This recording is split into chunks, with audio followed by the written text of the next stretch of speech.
So this was a problem-solving task we used at first grade.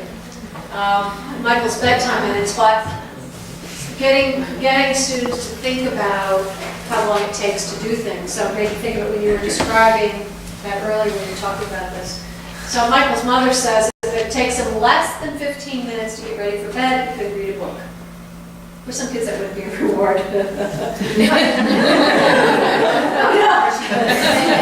My older son, when he was in 3rd grade, his teacher kept saying, if you don't bring back your library books, you're not getting the report card at the end of the year. So what I didn't know is he kept taking out library books. I get a letter that he's not like 25. I said, like, what are you doing with those books? He's like, why did I bring my report card home? Okay, so Michael's counting his minutes. So here are his tasks. 5 minutes to do his math homework, 3 minutes to eat a snack, 5 minutes to take a bath, 2 minutes to brush his teeth, 1 minute to jump into bed and fluff up his pillow. If it took him that long, did he have enough time to read a book, show, and tell all your mathematical thinking? So what from her unit would the students have to be able to apply in this problem-solving task? So just have it say, this one has to do with minutes. Or what are some connections you could see with some of the things that they were doing there? Lapsed time. The lapsed time. Lapsed time is such a hard concept to teach. It really is. I'm not sure why, but it really is. They're using stopwatches and those kinds of things. They're trying to understand it takes different amounts of time to do things. What you're sort of, you could even, you might even see some students having a clock and to solve this and see how, ticking off the minutes. What else might they have to be able to, what other math skills and concepts would they need to have to solve this? They have to understand less than. I was going to say. Yeah. Less than, so, right, that was one of the key things, so it's a less than. They have to know how to add. They have to know how to add, and now you have more than 2 numbers. So what are some of the other grouping, associative property, commutative property? You may see, those things are in the standards, but how do you see it in student work? You see it in how they solve a problem like this, because they might say, well, 3 and 2 make 5, and then those 2 5s make 10. So you might see them doing that kind of thing, rearranging it to add it. And say, okay, they're kind of conceptually getting that you can change the order or you can group things to add. Anything else? So that's just a good example of how you might then have real-world examples where they're solving problems and how did you solve that problem. And they might be using clocks, they might be using some other way to sort of show and prove that you had time or you didn't have time. Okay? Thanks for sharing that. Another example. Anybody else's? Yes, thanks. Slope. So you would start with skills, really starting with the idea of block counting slope of a vertical change and a horizontal change. Rise over run takes it up a notch, and then your actual formula of not graphing it y2 minus y over x minus x. Concepts, it would be application problems, sort of starting with a simple language, just putting it into a word problem, single step, upping it a notch, multiple step, rate of change kind of being on top. And there's all kinds of applications that can be done, from kids creating models to talking to like architects or construction, roof, those types of things. Where I did a project once where we went out and measured ramps and to see if they met the ADA standards. Right. Remember I was talking about an example like that? Yeah, this We're talking library about, had one that didn't for a long time. Right. We came here yesterday to check out the room, and I saw that lady coming down the steps. I'm like, where's the ramp? That lady was really struggling coming down the steps. I was worried about her. So a good example of a difference between a 3 and a 4. A good 3 is finding examples of ramps, figuring out the slope is, seeing if it meets certain guidelines. So I was saying a 4 might be, now you're going to build a ramp in a wetland. So now you not only have to meet the handicap access guidelines, but you have to know something about where you can put structures in a wetland. And maybe you're given a map, you have to map that out, and you say, well, I know the slope has to be so much, but now I'm going to have to turn a corner because I can't put a structure there. So that would be bringing in some other science concepts and with a math concept. We asked it in our old school that was being remodeled, a couple of things down there. And they had an elevator, so one of the questions I asked was, was the elevator a worthwhile expense, or should they have replaced the little staircase with a ramp? And so they had to measure that and figure out that the ramp by ADA standards was going to go down like 2/3 of It's the gonna wall. go across the street. It was going to cross the old gym's door, and Yeah, we would have right. taken out the whole. Right, that's a real good, practical, real-world application of why we have to learn this, but. And they wrote a letter to the principal, and I said, you had to say, we had 9 ramps in the school, and if they met the, and one of them is really, really close. And so when you measure it by the means we were doing, some groups would Imprecise have it, measurement tools. it would not comply. So, people, teachers were saying, are you really going to have them write this letter saying this? And I said, absolutely. And it was neat because he came in to talk to the class, and he had a device because he was a industrial arts teacher, and it measured angles. So I went out and I said, I'll measure it, and I measured the angle, and I did the trig, and I came back and told the kids that it did meet it. But we did have a ramp area that didn't meet it. Yeah. But it's good, that gives you an opportunity to talk about precise measurement. So the more precise the tool is, the better you can get that measurement. So it's like saying it's cold out today, or really knowing what the temperature is and how precise, the thermometer is that you're using. Good, 2 good math examples. Any comments on that one? Suggestions, ideas? Good, but you get the feel for the range. One more example? Anyone? No? No ELA example? Mine, I'll just give you the comprehension, the first one for the Odyssey. So the low level one would be, I have some ors here. Create a visual representation of the parallel plot lines of the first 8 books. There's 3 different storylines going on at once, so I'm trying to, it's very strong timeline. Or create a graphic that shows the allegiances of the gods, which characters they're supporting. Or create a graphic which shows the meaning of a Homeric simile, which is one of the big devices that we would focus on. There's very complex, crazy similes, so what the heck is he trying to say here? Right. Then Everyone could benefit from that. The level 2 would be to design a board game that tracks Odysseus' 20-year journey, consider including pitfalls and rewards that mirror the plot. And then, it's not actually written here, but in my head. My higher level one might be that they could draw from a pool of images and have to create their own Homeric simile, or a pool of characters and have to create their own epithet or nickname. So focusing on all these different epic devices, but they have to create their own now instead of interpreting the ones that existed. Nice examples. Any reflections on just doing this activity? Somewhat painful. Remember when I asked you the little horizon, which question was the easier to ask? Again, it was the basic question. So it is a little painful because you like saying, well, what would be the extension of this? So it can be a little painful. That's okay. It was exciting for me to think of new things since I've been teaching county time for 17 years. You change things up. You can only do so much with a clock. But you have digital files right now. Every year I try to come up with new things, and this was really a great way to brainstorm even more. For me. Great. I think one of the hard things we had was trying to figure out where in the boxes Yeah, it yeah. fit. And if they connected, or it wasn't so much coming up with the ideas, we could do that pretty quickly, but then where did that idea fit? Even if you had put them on sticky notes or something first, Yeah. just to brainstorm and then start to move them around. So, what would be an easier version of this? Where could kids take it? And like I say, you can deconstruct current units and sort of go back and say, well, does it all look like the easier level? And I'm halfway through the unit, I'm still at the easier level. I'm just practicing more stuff. So hopefully you have a couple of options of ways you might be able to apply this, even to just get started if you're using a new text or you're trying to push it a little harder. Good. Okay. So I've got a couple of sample tasks. And I'll just kind of reiterate how we use some of these tasks. Because a good performance task,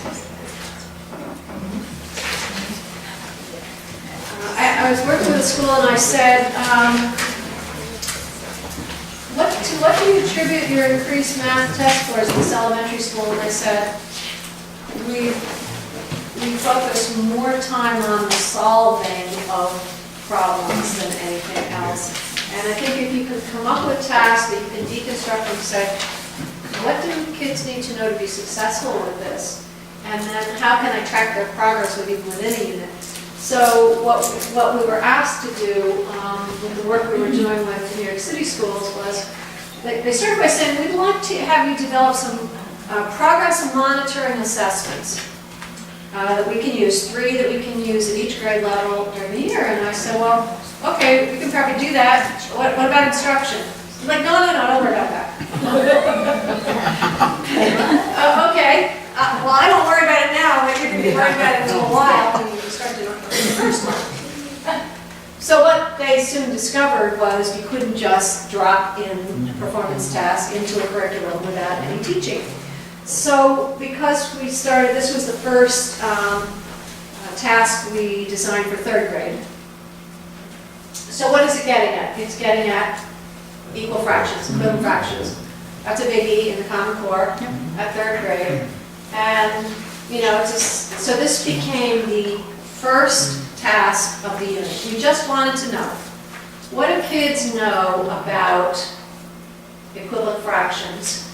It's pretty straightforward. Mrs. Tucker eats a piece of apple pie, Mr. Tucker eats a piece of apple pie.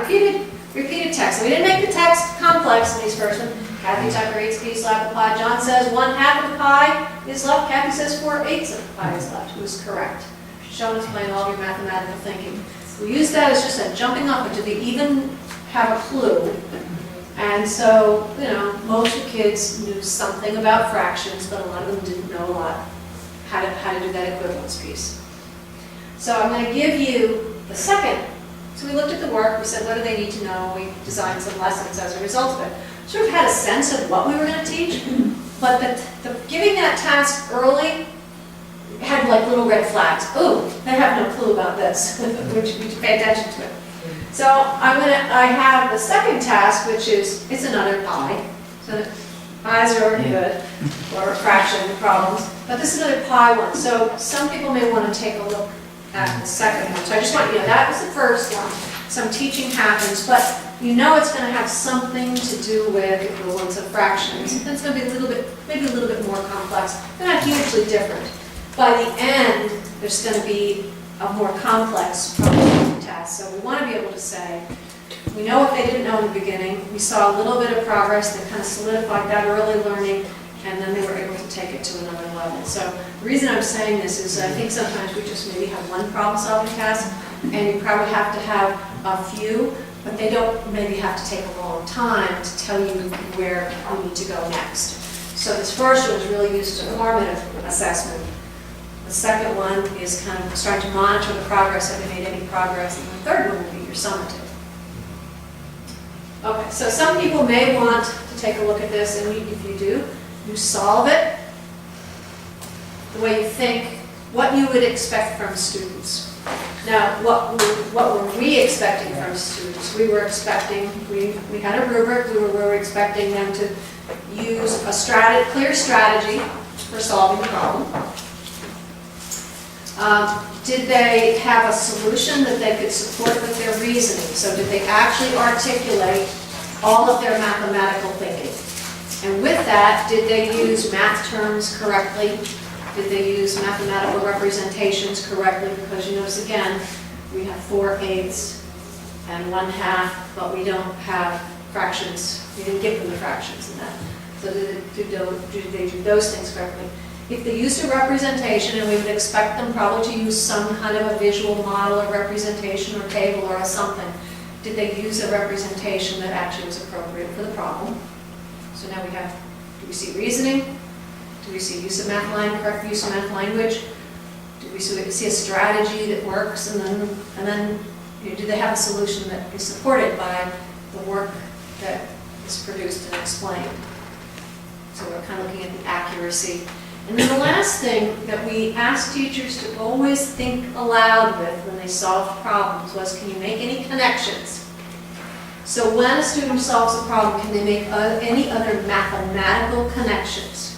The connection can't be, we had that other apple pie problem. And it can't be, we had apple pie for dessert last night, or I like apple pie. It has to be a mathematical connection.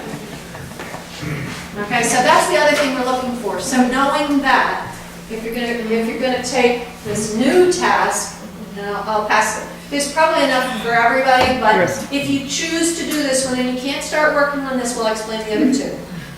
But if you choose to do this one, that's what you're gonna do. You're gonna kind of solve it, and then we'll look at some student work. Okay? So that's a math example. And then I have a writing prompt.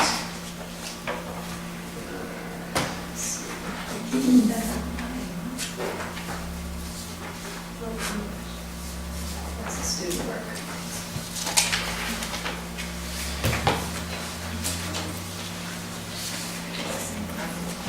So this is for narrative writing, kindergarten. And this is, again, the first narrative we asked both kindergarten and first graders to do this slightly different ways. Kindergarten kids would draw, dictate, write any combination to tell their story about taking a trip. And when you get this handout, you'll see what the prep was for. So for all the writing tasks that might happen, a discussion that leads into the writing. So they have a class discussion about taking trips and how problems can happen, and you have to solve your problems. So we're trying to set up the idea of something happens in the story. It can be real or imaginary. Teachers could use graphic organizers, but we wanted them to have a beginning that told where they were going and who they were going with, a middle that had a problem, and then an ending that tells how the problem was solved. Okay?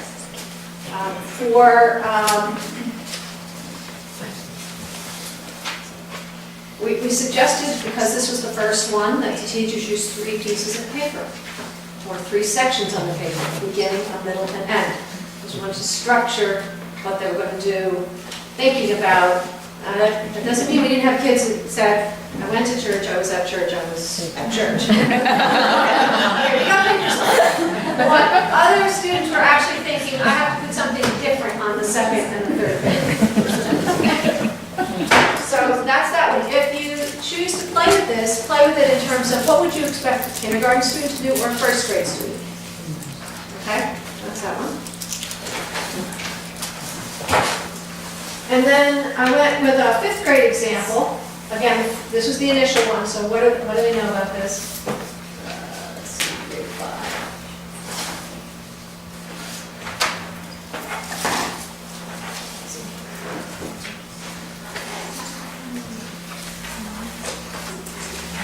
So this one we included the text. I included the text in this one. And here what we were trying to get at is, can students really take an informational text? And this text is called The Whale of a Tale. So the first 2 pages are what they had to read. And can they take that and then can they write a response? So authors choose their words carefully and use other features to help readers visualize, understand, and find information interesting. That was the beginning of all 3 performance tasks. And each text we gave them, when we added multiple texts, we were starting with that prompt that an author is intentional about how they put the information together. You'll be examining the ways an author presents information in this article. So students are asked to read the article, which is why you look at the article. And then you're going to write a response that tells different ways or techniques the author has used to either interest readers in the topic or help them to understand it. And you need to use specific examples from the text to explain how the techniques support your focus. Be sure to have an introduction that says, this is what it's about, provide some context. You're going to state what your opinion is. I think this was done effectively for this reason. This interested me. This helped me to understand something about the whale. And then the obvious things which really come from the standards: have simple and compound sentences, have body paragraphs, use transitional words, and have a conclusion. So if you choose that one, there aren't any more. So you have to choose either solve the math problem, think about all the parts that you need to include that you want to see in your kids' work, or what would you want to see in a student's story, kindergarten, first grade, or what might you want to see in fifth grade writing, what would you want them to include? So you'll get the text for the fifth grade, you'll get some instructions for the kindergarten, first grade writing that you gave to teachers. And then, so what you do is take some time, play it out with this in mind. What would tell you if a student is successful with this task? What are the components you would expect to see? What are you hoping for by the end of the unit, even if they can't do this on the first one? Okay? You may work with a partner. You don't have to keep your eyes on your own paper for this one. Take a little while to just do whatever. We're going to start with the kindergarten, first grade one in writing, then we'll go to the third grade math, then we'll go to the fifth grade writing.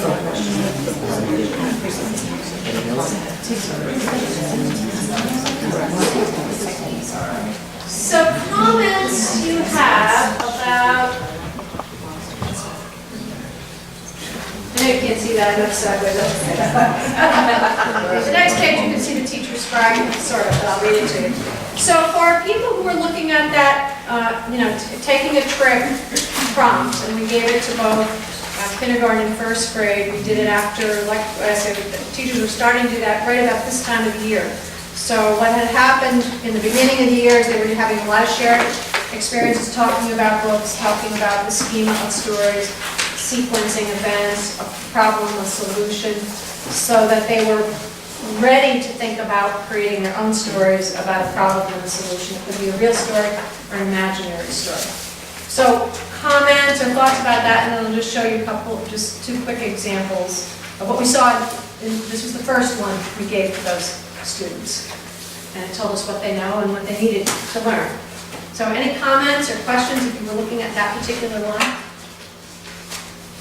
We had that conversation about when would you do this? So it was like 4 months of pre-writing. Talking about books is pre-writing. So this teacher happened to use a little graphic organizer that came from this website called edhelper.com. They got a gazillion different graphics. What you can't see is the word zoo with a reverse Z in the title is zoo with a backward Z. And then you see some pictures. And so then the teacher did some scribing. I know it doesn't really show up. I think it's because it's a giant screen. But let me read you. Oh, okay, so you can't see it. Yeah. So teachers knew that they had students who probably couldn't write, but they could articulate, tell their story, tell what was in their pictures. So this was an example of scribing of this student. And we gave them sort of a script. And we gave them a script, and we gave them guidelines because we didn't want them to lead the students to tell the story for the students. And they were told they had to write the exact words the students said, even if it didn't really quite make sense. So we're looking at this. Me and my mom were going to the zoo. I was crying because the car was running out of gas. Then my mom went to the gas store. Then we were driving. The teacher needs to a little more clearly. Then we were driving to the zoo. So what happened? The question was, what happened first? We're going to the zoo. What happened next? Mommy was frozen because she turned the keys. We were driving, and then it was broken. So we know there was a problem. I'm not quite sure if the car's broken. I was just running out of gas. Now, there's a prompt here. Can you add some more details or tell me more about the picture? The teachers have the option of asking that question or not. And how does your story end? We were getting gas, and then we went to the zoo. So kindergarten. So now put your kindergarten, and then The last thing says, read it back to the students, read their words back and see if they want to add anything. So that was kind of a standard prompt if you're because you're teaching them to be able to revise that details. So people who look at this from a kindergarten perspective, does it have the components of a story that you would be hoping for? A beginning, a middle, an end, a problem, and how it was solved. Yeah, that was probably. Yeah, there was a lot of discussion, like, well, they didn't actually write, so we can't really call it writing, we can't really, and I said, you know, the Common Core says they can draw, dictate, or write. That's dictating, that's gotta count for something. Maybe they can't write sentences yet and use punctuation, that might be something they can't do yet, but clearly there's a storyline there. You know what happened on that day, on that trip to the zoo, and if you look at, you know, the drawings, you get some more of the detail in the drawing. For a first grade student, Can I just ask? Oh, sure. So you may have some kids who could write it, mm-hmm, because they have some of those skills. Oh, we You may did. have some students who Yes. can draw it, and Yes. you may have some students that can only scribe, but then Mhm. how do you, because you're gonna get different work depending on Sure. what the medium is that the kid is giving you the information. so this was the first prompt. Okay, So the teacher gives this prompt, I want to know what my students can do. And then we had a little protocol for sorting the work. okay. So sorting the work, got it, don't got it. First we make 2 piles, and maybe I'm not sure pile. Okay. Then you take the ones you think actually told the story, but you might see differences in those. That's where you might say, this student was able to dictate the story with a pretty clear storyline. So I think they did get the idea of telling a story, but the high-end ones maybe were students who could actually write some of the words, write some complete sentences perhaps. So I'm kind of getting a sense of where my class is with the ones that can do it. Then I look at the other pile, and the one that says, I went to church, I was at church, I was at church. Okay, we'll put that on that corner. That student doesn't have probably the language comprehension or the understanding of storytelling. And then there are other ones that are going to be close. So they're going to have some aspects of their story. They're probably going to have a beginning. I can tell you where I went. But maybe it kind of falls apart. So our rubric said something like they might have some parts of their story, but not all. They might tell you a problem, but not how it was solved. They might tell you how the beginning and the end, but there was no real storyline. So it's like you have like a binary objective where the first piece is can they craft the story as a story, and then the second piece is that can they actually write that? And Right. that was the end. So once I have these little piles, then I say, well, what's common? Where are most of my papers? Now, in a lot of the first assessments, a lot of the papers are down this end, and that's okay because we didn't teach them yet. But we could say, what's typical of this pile of papers? What's typical here? What's typical here? That tells me what everybody's going to benefit from in instruction and where I want to target for some individual or smaller groups of kids. So that's how we decided what the next lessons, the next 4 or 5 lessons would be before they wrote the second story. And so, I know that there's 3 or 4 kids who aren't even able to state a complete sentence. That might be what's in that first pile.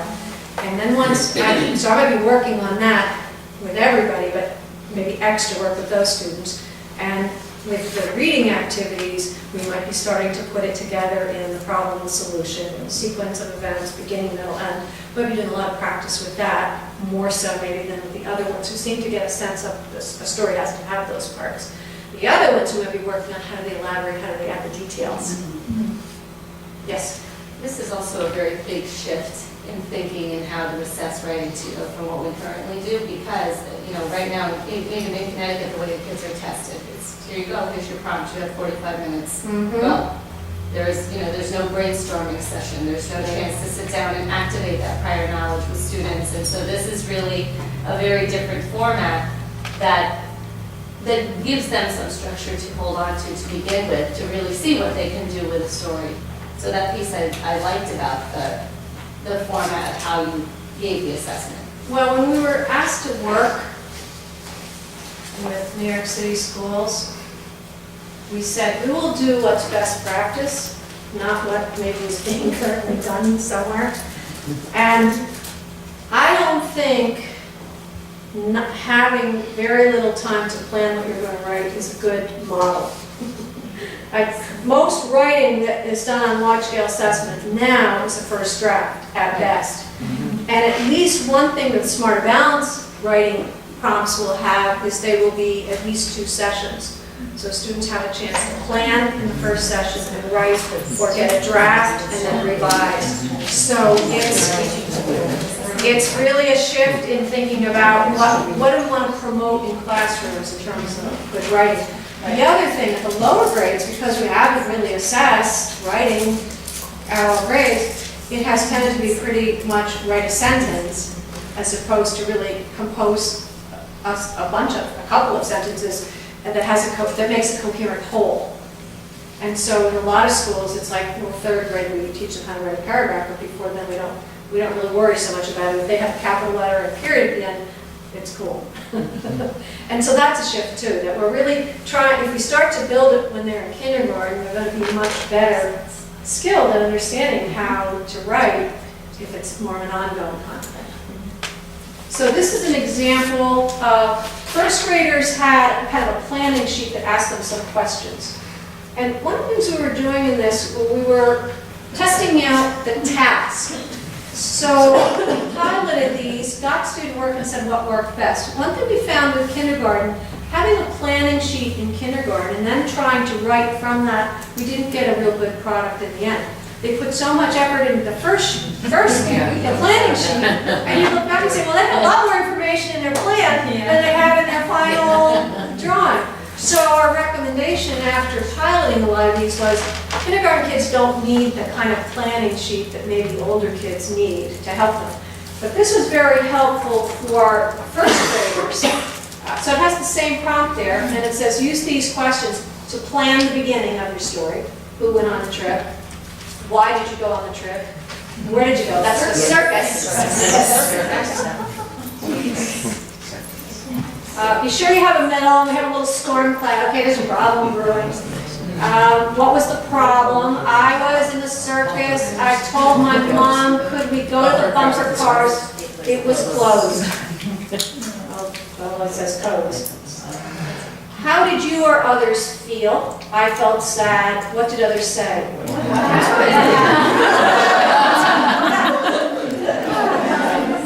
How was the problem solved? Then it opens. So the student was able to at least answer the questions. Now I might say, okay, that kid's got it, but we still want to see how they put the ideas together. And we found that with first grade, if they had those kind of questions to remind them of the parts, it's kind of an interesting picture, isn't it? Yeah. But they have the idea of that thing that goes up and the electrical thing. I feel even in color, it still looked like they had no faces. So the story is, I told my mom I want to go to the bumper car, it was closed. I was sad. They said, what happened? I said, the bumper car is closed and the bumper car opened. So let's talk about that. What is the student able to do? What isn't the student able to do yet? What do you see?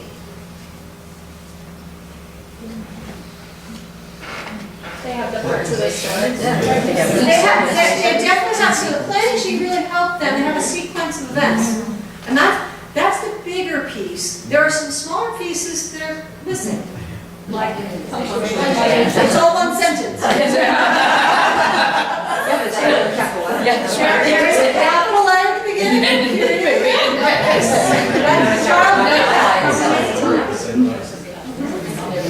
They've got dialogue, although they have to learn how to put dialogue in quotation marks. So if I get a lot of papers like this, as a teacher, I know where to go next. We're going to find examples of how do you know people are talking, how do you write it, to get the idea. So it's pretty clear when you look at a few of these, you have an idea of where to go next and where you want kids, what you want students to be able to do.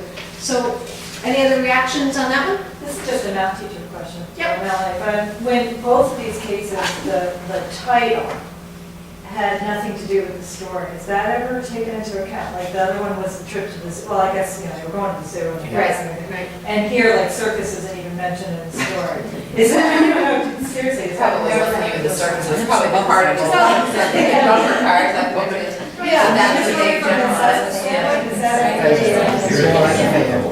I think the question It's is, the fair, it's probably the leisure fair. I had this reaction, I'm like, well, I remember bumper cars. As a circus, It's not yeah. gonna be a fair, and the student doesn't have the name for the fair, so. Part of that, but, so the question is more about the title. Because I trip over it right away. You've already got It's a. like, what about the lions? Look at the lions. This way the zoo, cool, for the gas store. But I just don't know, is that, yeah. In the beginning, well, when you read books with young children, you talk about the title, what's this going to be about. So you're teaching them the title is important, but if I were to score this, would I worry so much? Probably not there. There's a point at which you decide, okay, now if it says my favorite holiday as the title, we want it to be about their favorite holiday. Or if it's like koala bears, we want it to be about koala bears. But I would say when these kids are starting to learn how to write, probably, and probably more so with stories, because informational text is easier to say, this is the title, it's about bears. But a story, titles can kind of be all over the place. We had, the first one was a trip, the second one was that we framed it as a pet that got into trouble. So it's about a pet, what happened, how did it get into trouble, how was that solved? And the third one was just something I did, an interesting day, so they could kind of just describe something they did with their friends or at school or whatever, but we were just trying to get them to sequence events at the beginning, middle, end. By the end, most of them started to have titles that were a little closer match. But if this student, we called this student an apprentice, because the student has a lot of components of a good story, but there were other aspects that we'd say, well, maybe by this time, we want them to know that what happened is a question, and the other ones are sentences. So again, it's like, where would we want the student to be at the end of the unit? We can work on things like writing good sentences and putting quotation marks, and that's going to get better. That's what we saw by the third one. We saw pretty well written stories of those students being at that higher end. Are there comments or questions on that? I love the glimmer of elaboration that they've got. Is this a kindergarten or first grade? This is first grade. First grade. Still liking it because they've got the events. I was sad. Stretching it out with his reaction as a form of elaboration. And if you read in the standards, what we're expecting kids to do in a narrative at first grade is to be able to express feelings. We try to build dialogue. You don't see dialogue showing up in the Common Core standards right away, but we've tried to build in dialogue because it's a good narrative technique. We want kids to understand that by putting in what people say, it moves you to understand what's going on and some of the reading between the lines kinds of things. So we tried to push kids to say, did anybody say anything? What was anybody thinking or saying? So that was why we used that prompt. I do like the second part. For me, I feel like this is more of the middle of the story. The beginning isn't there. Because I would expect a first grader to maybe say, like, one weekend my mom took me wherever they went, to the fair, to the circus. So I would expect that phrase to be in there. Yep. Yeah. Yeah, and that's why we didn't say it's where we want them to be, but we see components of, okay, I told my mom I wanted to go to bumper cars, but you're right. Well, how do we get to bumper cars? Right. Okay, let's look at the map. You're gonna enjoy this one. So Ven's apply, this is the equivalent fractions. This is a little scoring key that's at the top. This is their problem-solving approach. This is their representation. This is their communication of language. This is, did they make any connections? Did they use a representation? This is kind of an overall score. So we're going to look at a few. The ends mean kind of novice. So this is pretty much a low end, but a low end piece of work we'll look at. So this is actually a scored piece of work.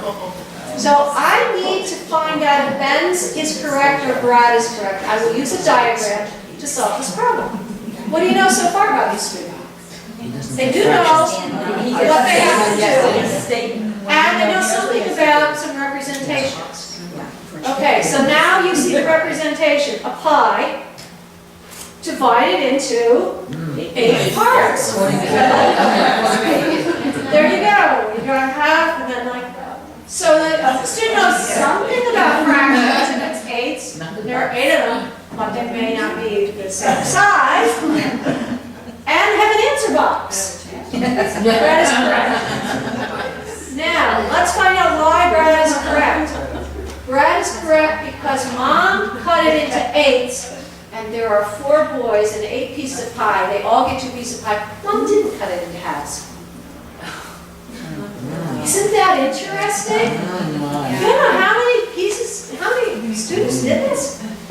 So really they were answering the question, did Mom cut the pie into 2 pieces? Or 8 pieces? You have to give them credit for realizing there's 4 people. Yeah. And so we were talking, 7th and 8th grade, they're pulling off that 3. Yeah. And they're not seeing, they're not including. So you could see the student has some pieces of what they need. They know they have to probably do a diagram, and they figured out there's 4, but they're really answering the question, how is the pie cut, as opposed to something else. So that would be kind of on the low end. Let's look at, there's some annotations, but that's another, oh, there's more. There's more. Why is it the nines? I'm interested to see why they went for the nines. Okay, so so this student starts out by saying, I need to figure out who's correct, Ben and Brad. I will make a diagram to show lots of ways. So you have,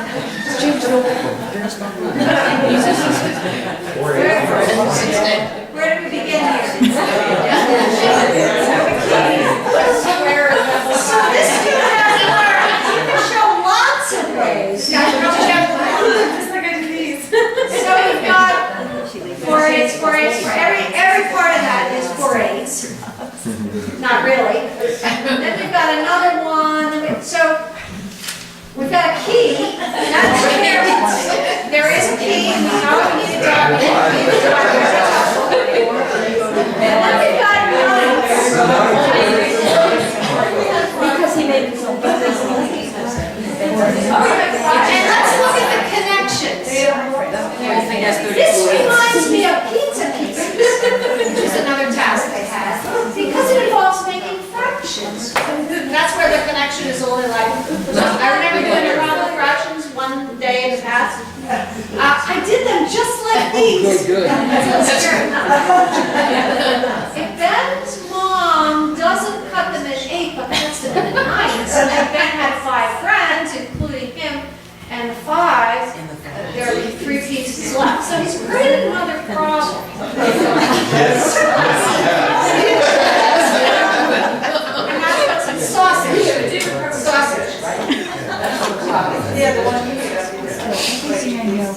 But he's probably got a little bit better sense of equal parts as the first thing. And he knows that if there's 9 parts for each and 9, I'm not sure why we've got 4 8s in each section here. So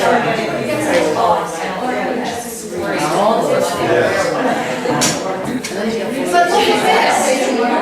They got the right answer.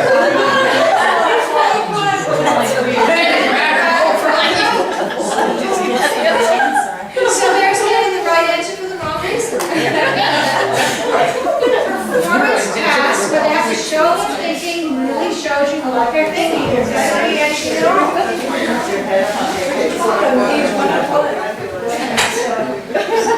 That's easy.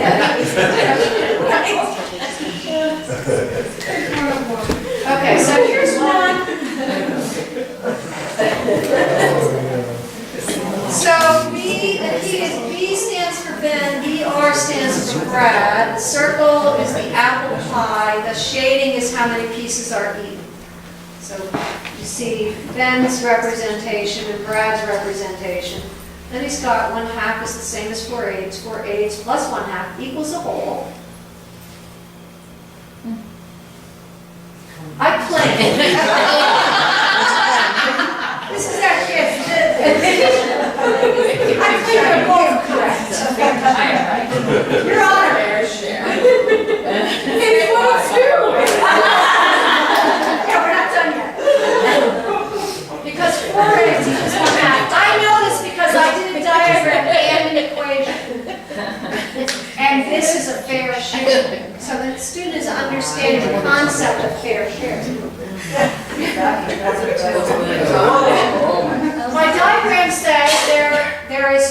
pies, we gotta work on that. Yeah.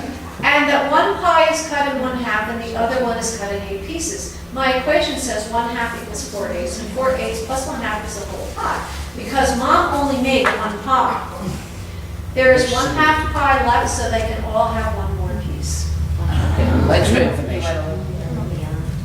So the connections the student making, the connection is making is a fair share and some equations for equivalent fractions. So not only is he able to articulate a correct solution, but you can see there's math language used correctly. The diagram is the clearest of all. The key is useful. As opposed to just wordy. Okay, so let's just look at, there's a bunch of these.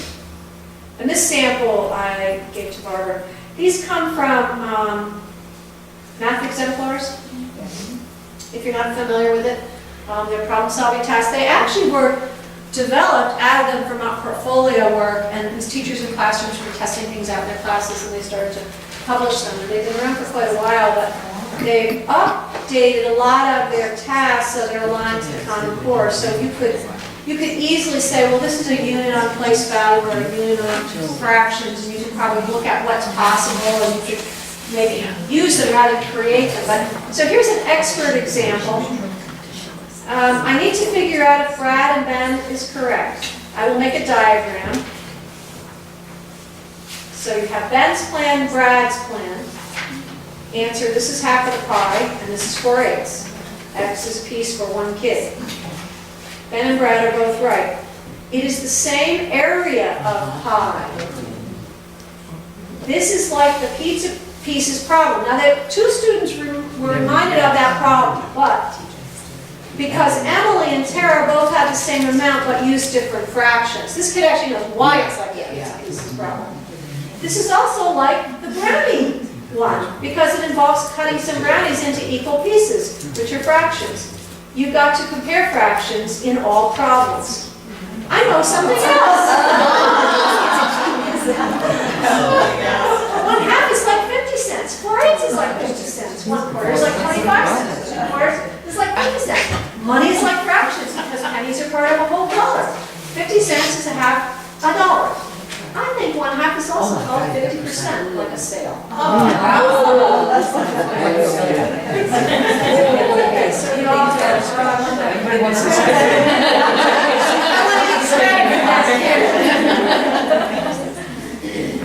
What did you see in all of those tasks? So they started out by saying, this is what I think I'm supposed to do. They all knew they had to try to make some connections.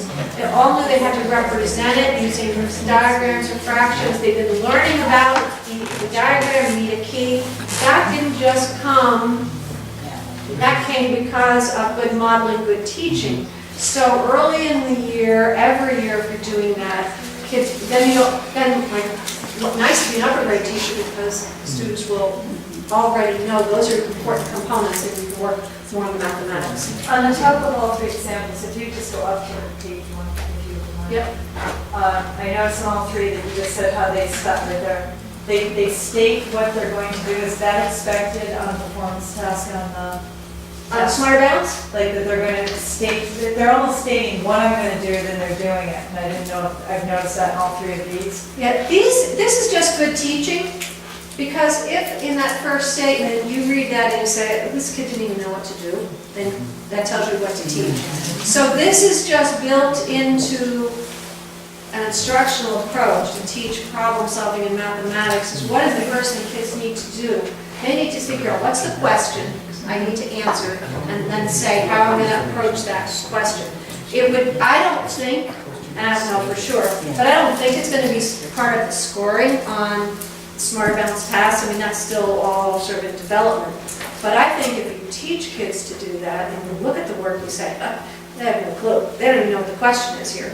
Often I'll see teachers in classrooms with kids, and what they'll do is they'll maybe use a highlighter and highlight where's the important information I need. Maybe they're crossing out like extraneous information so it helps them focus. That's the kind of stuff that we Right. circle stuff. Yeah. And these kids from this classroom just learned to state that. So when they presented their solutions to class, they'd say, I had to find this out. This is what I used a diagram, I used a tally chart, I used a whatever, I used an equation to solve it. So it just helped to build the language comprehension around mathematics discourse in the classroom.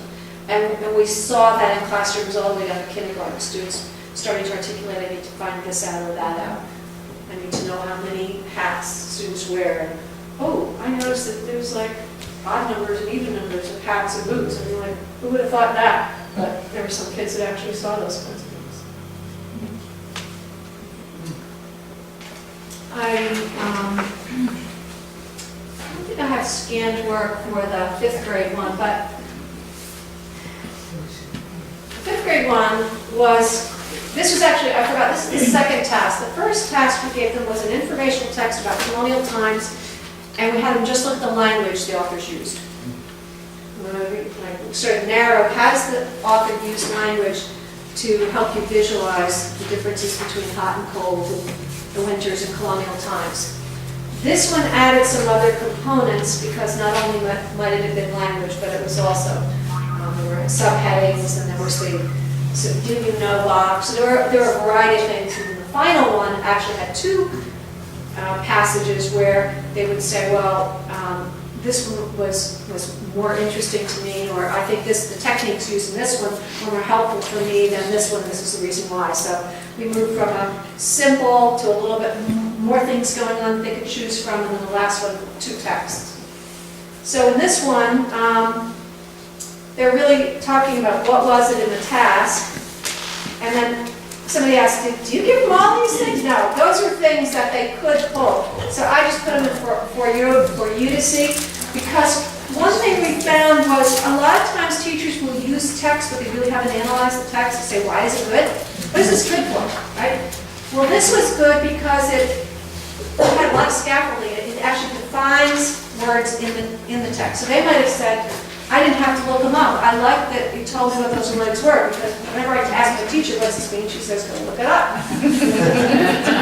It had comparisons, it used analogies, it used things that were kind of interesting and helped me to understand. So on the other side was to kind of, we didn't score this, but we could look at it and we could see the kinds of things students were aware of and how they were connecting it. So on the other, this last column was, so in your narrative, did you actually tell me that it made it interesting, or did you tell me that made it, I help you understand it? Or, what was it that you liked about it, that you thought was effective? We had teachers who said, well, and I think they didn't understand all the things that could have been in that text. They said, well, everybody is just going to say the same thing. And so when we kind of did a brainstorm, we looked at the text, well, there's a lot of different things any student could choose from. So not a right or wrong answer, but I might say, what I really liked were those comparisons. Because I couldn't think about how big a whale was until I could imagine an elephant on its tongue. Wow. That's a pretty big animal. You put an elephant on its tongue. So that might be what I choose to say. That jumped out at me and made it interesting, and I could really understand the sizes. Or some other student might pick something else. But no, we wouldn't have filled that in, but that just gives you an idea. And it's really helpful when you're trying to get kids to write in response to a text, to kind of play it out. And then in the narrative, we found elaborations were the hardest things, going back to that T-bear. They might be able to say what the author uses, but they can't really articulate why it's useful. So I can identify a subheading, I know what it is, but I don't know why I was really using it. And I don't have a scanned sample on that, but it gives you an idea of a way to just start thinking about, we use these as sort of templates throughout the unit, so we could change the articles that they were reading, but they were seeing something similar, and the text was getting more complex each time. Just like the math, they knew they had to find the information, what am I looking for, how am I going to solve it, and then move forward. So try to have some consistency so they could transfer the idea of that. And then,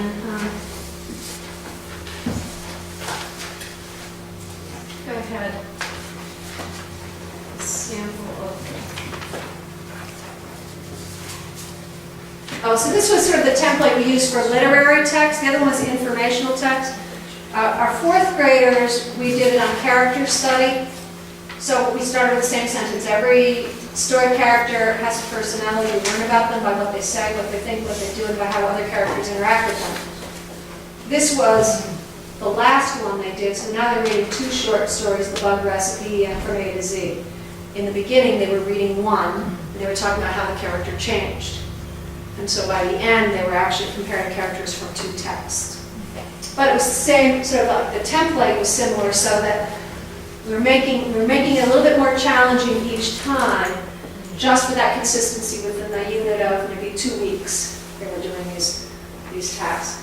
So, and we helped them determine your focus, because we know that's a really hard thing if you don't know what you're focusing on. So are they mostly alike or mostly different? Now I'm taking a stand, I'm making a claim, and now I'm going to use examples. And then the bottom is very similar, use simple compound sentences. So that language we sort of pulled out of the Common Core. So, performance tasks. At your tables, just kind of, what are you thinking now about the value of performance tasks within your units of study? Talk at your tables.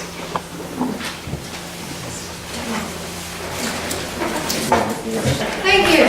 Oh, you just yawning and stretching. See, this time of day, it's usually everybody starts yawning and everybody gets quiet and then I'm raising the hand. Okay, so we're going to do what's called a one-word whip. We're going to whip around the room and you say one word that's a reaction to anything we've done today. Can't think? Any one word? That's dangerous. If you can't think of a word, you can start with say pass. That's a word. Okay, so which end of the room do we start with? We'll start with Ted. Okay, start over here. One word. Nice and loud. We're whipping, come on, whip. Collaboration. Overwhelming. Rigor.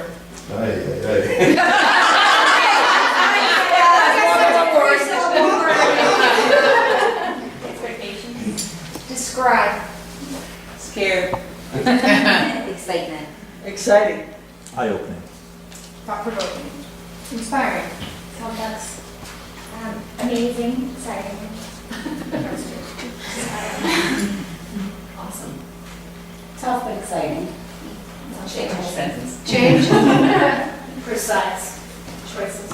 Reassuring. Wow. Depth. Supportive. Dynamic. Excitement. Contemplative. Effective. Challenge. Explain. Informative. Kind of summarizes it, doesn't it? On the one hand, it's a big change in a lot of ways, and can feel a little overwhelming, but it can sort of, if you're somebody who really cares about kids and you want them to learn as much as possible, when you see that work, you say, wow, I want my kids to be able to do that. And a lot of times kids do exactly what we ask them to do. Just don't have to do the right stuff. That's right. So, I know there'll be next steps. I hope there's something from today that you can sort of take back as a lens to start to look at what you're doing. There is a lot of work to do. It's hard to create good performance tasks, but there are some that exist. The better examples we have, the better we get at creating our own. And I think that's an important piece of this work, is to start to be better connoisseurs of what we buy. Just because somebody says it's aligned to the Common Core, just because somebody says it's good, doesn't necessarily mean it's good. A lot of stuff is being repackaged. And, right. Oh, now we have to put that little Common Core swirly thing on it, and it's voila, or viola, as some of the women say. Viola. It's aligned. So I'm sure we'll continue to have conversations about the curriculum work, and but as I was telling a couple of people, a lot of this work I did for New York City, they packaged it, and it's all pretty and fancy, but I can't share that because it's got their name on it. But what I'm trying to do is pull the samples of student work and sort of just put it together, because My organization is a not-for-profit organization. When we create things, we put them on our website, we give them away, we don't sell stuff. So there's stuff on our website from over the years, things we've done, but probably by the summer we'll continue to start posting more of the materials that we've been field testing. So as development work continues and I find good websites and things, I'm happy to share them with Holly and Barbara, and I'm sure it'll filter down, trickle down. So that's what I have for you, and I know that Barbara and Holly want to do a little wrap-up.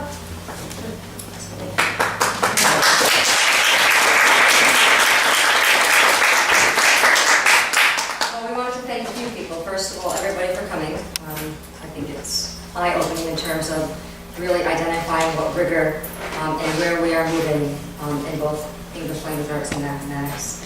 I'd like to also thank Kathy for giving us an opportunity to bring her to the district. That was really very supportive, and I think that really is putting us on the right road in terms of where we're heading.